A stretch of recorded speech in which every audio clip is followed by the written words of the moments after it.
তো বন্ধুরা দেখে নেব যে কোথায় কিরকম বৃষ্টিপাতের সম্ভাবনা রয়েছে। তার কারণ বৃষ্টিপাত তো দেখাচ্ছে, বৃষ্টিপাত হচ্ছে না, তবে তার মধ্যেও কোথাও কোনো রকম বৃষ্টিপাত হওয়ার সম্ভাবনা রয়েছে কিনা। তো বন্ধুরা আমরা এই মুহূর্তে 6টা বাজে ঘড়িতে যে সময় ঠিক ভিডিও বানাচ্ছি, ঠিক এই সময়টাতে বলা হচ্ছে যেটা, যে বেশ কিছু জায়গাতে বৃষ্টিপাত চলছে। তো সেটা হচ্ছে খড়গপুর, বালিচক এই সমস্ত এলাকার দিকে বৃষ্টিপাত চলছে। পাশাপাশি আমরা দেখতে পাচ্ছি চন্দ্রকোনার দিকে বৃষ্টিপাত চলছে, এবং এছাড়াও কিন্তু বর্ধমানের দিক থেকে, বর্ধমানের ঘুষখোরার দিক থেকে বৃষ্টিপাত চলছে। পাশাপাশি আরও অন্যান্য জায়গাতে বৃষ্টিপাত চলছে সেরকমই দেখাচ্ছে, তবে জানি না কতটা কি বৃষ্টিপাত হচ্ছে।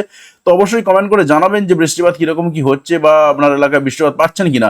পাশাপাশি আমরা কিন্তু ঝাড়গ্রামের দিকেও বৃষ্টিপাত পাচ্ছি, বাঁকুড়ার দিকেও বেশ কিছু এলাকায় বৃষ্টিপাত রয়েছে। এছাড়াও কিন্তু দুই বর্ধমান জুড়ে বৃষ্টিপাত রয়েছে, শান্তিপুরে বৃষ্টিপাত রয়েছে। এছাড়াও কিন্তু আমরা পাচ্ছি বৃষ্টিপাত হাবড়া বনগাঁর দিকেও বৃষ্টিপাত পাওয়া যাচ্ছে, হাবড়ার দিকেও বৃষ্টিপাত আমরা পাচ্ছি। তো চারিদিক থেকে মোটামুটিভাবে বৃষ্টিপাত পাওয়া যাচ্ছে। এবং উত্তরের দিকে যদি আমরা দেখি, একটু এগিয়ে যায়, সেখানেও দেখতে পাচ্ছি যে মালদার বেশ কিছু এলাকার দিকে, এবং দক্ষিণ দিনাজপুরের দিক থেকে কিছু এলাকায় বৃষ্টিপাতের সম্ভাবনা কিন্তু রয়েছে, বা বৃষ্টিপাত চলছে দেখাচ্ছে। তো বৃষ্টিপাত যদি এই মুহূর্তে না হয়, সেক্ষেত্রে একটু পরেই বৃষ্টিপাত শুরু হবে সেরকমই দেখা যাচ্ছে। আমরা একটু এগিয়ে যাবো এবং দেখে নেবো যে কি সম্ভাবনা রয়েছে। একটু এগিয়ে গেলাম ঠিক রাত্রি 8টা-9টার দিক করে, তাতে করে দেখা গেলো যে এই বৃষ্টিপাতটা মোটামুটি হবে আর কিছুক্ষণের জন্য চলবে, তারপর আস্তে আস্তে কেটে যাবে। তবে পশ্চিমবঙ্গের দিক থেকে বৃষ্টিপাত যদি আমরা বলি, সেটা ঠিক রাত্রি 9টার দিক করে আবার শিলিগুড়ির দিকে হওয়ার চান্স রয়েছে, শিলিগুড়ি এবং তার সঙ্গে সঙ্গে কিন্তু রয়েছে উত্তর দিনাজপুরের দিক থেকে। এবং এছাড়া কিন্তু আর অন্যান্য খুব একটা কোথাও সম্ভাবনা দেখতে পাচ্ছি না আমরা বৃষ্টিপাতের। আর যেটা সম্ভাবনা রয়েছে বাংলাদেশের দিকে, বাংলাদেশের খুলনা এবং বরিশালের দিকে বৃষ্টিপাতের সম্ভাবনা রয়েছে রাত্রি 9টার পরেতে। তো বাকি অন্যান্য কোথাও বৃষ্টিপাতের সম্ভাবনা কিন্তু নেই। তো কমেন্ট করে অবশ্যই জানাবেন যে আপনারা বৃষ্টিপাত পাচ্ছেন কিনা। আমরা আরেকটু এগিয়ে গেলাম এবং দেখলাম যেটা, যে রাত্রি 12টার দিক করে যেটা বৃষ্টিপাত রয়েছে, রাজশাহী ডিভিশনের দিকে বৃষ্টিপাত হবে। এছাড়াও কিন্তু মুর্শিদাবাদের দিক থেকে বৃষ্টিপাত হবে সেরকমই দেখা যাচ্ছে। পাশাপাশি বীরভূমেরও দু একটা জায়গাতে বৃষ্টিপাতের সম্ভাবনা রয়েছে সেরকমই কিন্তু দেখা যাচ্ছে। এবং শান্তিপুরের দিক থেকে বৃষ্টিপাতের সম্ভাবনা রয়েছে। এছাড়াও কিন্তু শান্তিপুরের একেবারে উত্তর সাইড অর্থাৎ করিমপুরের দিক থেকেও কিন্তু বৃষ্টিপাতের সম্ভাবনা রয়েছে। পাশাপাশি ডোমকল, বহরমপুর, আজিমগঞ্জ এই সমস্ত এলাকাতেও কিন্তু আমরা দেখতে পাচ্ছি বৃষ্টিপাতের সম্ভাবনা রয়েছে। এবং রাত্রি 12টা নাগাদ কিন্তু সম্ভাবনা রয়েছে কুমিল্লার দিক দিয়ে বৃষ্টিপাতের সম্ভাবনা রয়েছে, এবং গোটা ত্রিপুরা জুড়ে বৃষ্টিপাতের সম্ভাবনা রয়েছে। পাশাপাশি রাত্রিবেলা শিলিগুড়ির দিক থেকেও হালকা ফুলকা ছিটেফোঁটা বৃষ্টিপাত হতে পারে। আমরা আরেকটু এগিয়ে যাবো এবং দেখে নেবো যে আর কি সম্ভাবনা রয়েছে। দেখুন আমরা আরেকটু এগিয়ে গেলাম রাত্রি 2টোর দিক করে, তাতে করে দেখা যাচ্ছে 24 পরগনার দিক থেকে বৃষ্টিপাতের সম্ভাবনা রয়েছে। পাশাপাশি নদিয়ার দিকেও বৃষ্টিপাত চলবে, যেমন আমরা কৃষ্ণনগর দেখতে পাচ্ছি, দিক থেকে শান্তিপুর রয়েছে, বনগাঁ পর্যন্ত বৃষ্টিপাত রয়েছে সেরকমই দেখা যাচ্ছে। পাশাপাশি সাউথ 24 পরগনা দু একটা জায়গাতে একটু একটু ছিটে ফোটা বৃষ্টিপাত হতে পারে। পাশাপাশি কিন্তু আমরা বাংলাদেশের যশোরের দিকে যদি তাকাই, আমরা সেখানেও কিন্তু দেখতে পাচ্ছি বৃষ্টিপাত রয়েছে, এবং যশোরের দিক থেকে বৃষ্টিপাত রয়েছে। এবং পাশাপাশি কিন্তু আমরা পাবনার দিক থেকেও বৃষ্টিপাত পাচ্ছি। এবং আমরা যদি রংপুরের দিকে তাকাই, সেখানেও বৃষ্টিপাত পাচ্ছি, ময়মনসিংহের দিক থেকে বৃষ্টিপাত পাচ্ছি। এছাড়াও কিন্তু গোটা ত্রিপুরা জুড়ে বৃষ্টিপাতের সম্ভাবনা রয়েছে। আমরা আরেকটু এগিয়ে যাবো, রাত্রি 2টোর দিক করে দেখলাম, আরেকটু এগিয়ে যাবো এবং দেখে নেবো যে ভোর 4টে-5টার দিক করে কিন্তু বৃষ্টিপাতের সম্ভাবনা রয়েছে সাউথ 24 পরগনার দিকে। সাউথ 24 পরগনাতে ভোর 4টে-5টার দিকে ঝেপে বৃষ্টিপাত হবে সাউথ 24 পরগনার সাথে সাথে।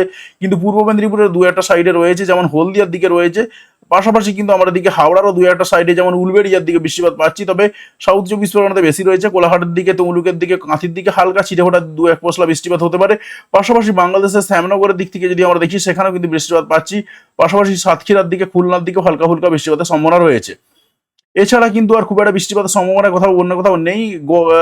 বার্ষিক বৃষ্টিপাত যেটা রয়েছে আসামের দিক থেকে একটু একটু সম্ভাবনা রয়েছে, বিশেষ করে যদি আমরা দেখি গোয়ালপাড়ার দিক থেকে, সেখানে সম্ভাবনা রয়েছে। আমরা আরেকটু এগিয়ে গেলাম এবং রাত্রি বেরিয়ে ভোরে তো প্রবেশ করে গেছি, সকালেও প্রবেশ করেছি, 11টা-12টার দিকে প্রবেশ করলাম। আমরা দেখতে পেলাম যেটা বুধবার দিনে কিন্তু আর সেভাবে বৃষ্টিপাত নেই, যেটুকু ছিটেফোঁটা দেখাচ্ছে গোটা পশ্চিমবঙ্গ জুড়ে, সেই বৃষ্টিটা কিন্তু হবে না। না হওয়ার চান্সই বেশি, তো হলেও হতে পারে, নাও হতে পারে, সেটাই দেখা যাচ্ছে। আমরা প্রায় 5টা-6টা অবধি পৌঁছে গেলাম। 5টা-6টা-7টার পরে বৃষ্টিপাত হতে পারে হালকা ছিটেফোঁটা পশ্চিমবঙ্গের দিক থেকে। তার সঙ্গে সঙ্গে কিন্তু বাংলাদেশের জুড়ে বৃষ্টিপাত হবে, গোটা বাংলাদেশ জুড়ে কিন্তু বৃষ্টিপাতের সম্ভাবনা রয়েছে। অর্থাৎ কালকে বৃষ্টিপাত সকাল থেকে মোটামুটি টুকটাক হতে পারে, তবে সেটা বাংলাদেশের দিক থেকে। পশ্চিমবঙ্গের দিকে কিন্তু চাপ রয়েছে, পশ্চিমবঙ্গের দিকে অতটা হয়তো হওয়ার চান্স নেই, সেরকমই কিন্তু দেখা গেল। অর্থাৎ এটা আমরা দেখলাম যেটা বুধবার দিনকে এবং বৃহস্পতিবার দিনকে। বুধবার তো বলেই দিলাম, তো বুধবার দিন মোটামুটিভাবে সম্ভাবনা রয়েছে যেটা সন্ধ্যের পর পশ্চিমবঙ্গের দিকে বৃষ্টিপাত হতে পারে। তারপরে পরে আস্তে আস্তে আরেকটু যত বেলা বাড়বে বা রাত বাড়বে ততক্ষণ বাংলাদেশের দিকে বৃষ্টিটা চলে যাচ্ছে। এবার বৃহস্পতিবার দিনে যদি আমরা একটু দেখে নিই যে কি সম্ভাবনা রয়েছে, আমরা বৃহস্পতিবার দিনে যেটা পাচ্ছি মোটামুটিভাবে বৃহস্পতিবার দিনেও কিন্তু বৃষ্টির সম্ভাবনা রয়েছে। গোটা পশ্চিমবঙ্গে দক্ষিণবঙ্গে ভালো মাত্রায় বৃষ্টির সম্ভাবনা রয়েছে। 4টের দিক করে, বেলা 4টের দিক করে সম্ভাবনা রয়েছে, সেরকম দেখতে পাওয়া যাচ্ছে এই মুহূর্তে। খড়গপুরের দিক থেকে যেমন সম্ভাবনা রয়েছে, 2 মেদিনীপুরের সম্ভাবনা রয়েছে, ঝাড়গ্রামের দিকে সম্ভাবনা রয়েছে। পাশাপাশি কিন্তু আমরা দিকে পাচ্ছি যেটা যে হুগলির বেশ কিছু এলাকার দিকে পাওয়া যাচ্ছে, পান্ডুয়ার দিকে, আরামবাগের দিকে পাওয়া যাচ্ছে। পাশাপাশি এদিকে আমরা আরও বেশ কিছু এলাকায় পাচ্ছি, শান্তিপুর, কৃষ্ণনগর, এই সমস্ত এলাকার দিক থেকেও বৃষ্টিপাত পাচ্ছি। পাশাপাশি বৃষ্টিপাত পাওয়া যাচ্ছে মেহেরপুরের দিক থেকে, বাংলাদেশের ময়মনসিংহ পর্যন্ত বিস্তৃত রয়েছে। পাশাপাশি খুলনার দিকেও বৃষ্টিপাতের সম্ভাবনা রয়েছে। তো আমরা একটু এগিয়ে যাবো এবং দেখে নেবো যে আমরা কিন্তু ওভারঅল শুক্রবার দিনে বৃষ্টিপাতটা ভালো মাত্রায় পেলাম পশ্চিমবঙ্গে, দক্ষিণবঙ্গের দিকে। তো বৃষ্টিপাত যদি হয়েই থাকে তো সেটা কিন্তু শুক্রবার দিনেই হবে আলটিমেটলি, সেটাই মনে হচ্ছে। তো শুক্রবার দিন আমরা আরও একটু বেলা করে দেখলাম যেটা শুক্রবার দিনে ওভারঅল বৃষ্টিপাতের সম্ভাবনা কিন্তু টুকটাক রয়েছে। তো আমরা আরেকটু এগিয়ে যাবো এবং দেখে নেবো যে আর কি সম্ভাবনা রয়েছে। আমরা শনিবার দিনেও দেখতে পাচ্ছি বৃষ্টিপাতের কিন্তু টুকটাক সম্ভাবনা রয়েছে। এবং শনিবার দিন, রবিবার দিনে আমরা এগিয়েছি, রবিবার দিনটা দেখে নেবো যে বৃষ্টিপাতের সম্ভাবনা রয়েছে কিনা। আমরা রবিবার দিনেও দেখতে পাচ্ছি যেটা যে রবিবার দিনে কিন্তু হালকা ফুলকা বৃষ্টিপাত পেলাম। সোমবার দিন কিন্তু আর বৃষ্টিপাত সেভাবে পাচ্ছি না। মঙ্গলবার দিনেও আর সেভাবে বৃষ্টিপাত পাওয়া যাচ্ছে না। বুধবার দিনেও বৃষ্টিপাত যেটুকু রয়েছে হালকা ছিটে ফোটা বৃষ্টিপাত। তো সুতরাং বোঝা যাচ্ছে বৃষ্টিপাত কিন্তু উঠে যাচ্ছে, আর কিন্তু সেভাবে বৃষ্টিপাত দেখা যাচ্ছে না। বায়ুর ঝাপটা মোডটা যদি একটু দেখিয়ে নিই যে বায়ুর ঝাপটা মোডে কি রয়েছে, দেখুন বায়ুর ঝাপটা মোডে তখন দেখিয়েছিলাম যে ঝড় কিন্তু অনেকটা কমে গেছে, ঝড় সেভাবে নেই বললেই চলে। আর দেখুন ঝড় কিন্তু পাওয়া যাচ্ছে না, ওভারঅল ঝড় কিন্তু সম্ভাবনা খুব একটা নেই, সেরকমই দেখতে পাওয়া যাচ্ছে। তো আমরা দেখলাম যাতে যে হালকা মাঝে মধ্যে একটু নিম্নচাপের ছোঁয়া আসবে এই পর্যন্ত, এছাড়া কিন্তু সম্ভাবনা নেই। আমরা আলিপুর আবহাওয়া দপ্তরের রিপোর্টটা একটু দেখে নেবো। 7/5/2024 ইভিনিং এর রিপোর্ট। ওভারঅল কিন্তু বৃষ্টির সম্ভাবনার কথাই বলা হচ্ছে সব জায়গাতেই। সতর্কতার দিকে যদি তাকাই, একদম 4 দিনের জন্য সতর্কতা রয়েছে 30 থেকে 40, কোথাও 40 থেকে 50 কিলোমিটার পর্যন্ত ঝোড়ো হাওয়া রয়েছে, এবং কম বেশি সবকটা জেলাতেই একই রকম অবস্থা। আর যদি আমরা সাউথ বেঙ্গলটা দেখে নিই, সেখানেও কিন্তু দেখবেন যে একদম হালকা থেকে বৃষ্টি, মাঝারি ধরনের বৃষ্টিপাত রয়েছে। একটানা 7 দিনের জন্য সতর্কতা জারি করা রয়েছে। এবং যদি সতর্কতা কোথায় কীরকম রয়েছে দেখে নিই, একদম আমরা দেখতে পাচ্ছি কমলা সতর্কতা জারি করা রয়েছে আজকের জন্য। কম বেশি সবকটা জেলায় রয়েছে, সেখানে 50 থেকে 60 কিলোমিটার, 40 থেকে 50 কিলোমিটার বেগে ঝোড়ো হাওয়া কিন্তু রয়েছে, সব জায়গাতেই দেখতে পাওয়া যাচ্ছে। তবে কাল থেকে ঝড়ের গতি একটা কমে যাচ্ছে, 30 থেকে 40 কিলোমিটার সেরকমই রয়েছে। এবং যারা মৎস্যজীবী রয়েছেন তাদেরকে মোটামুটিভাবে সমুদ্রে যেতে নিষেধ করা হয়েছে। এখনও 24 ঘন্টার জন্য মোটামুটিভাবে নিষেধ করা হয়েছে, কারণ 40 থেকে 45 কিলোমিটার বেগে ঝোড়ো হাওয়া বইছে, সেরকমই বলা রয়েছে।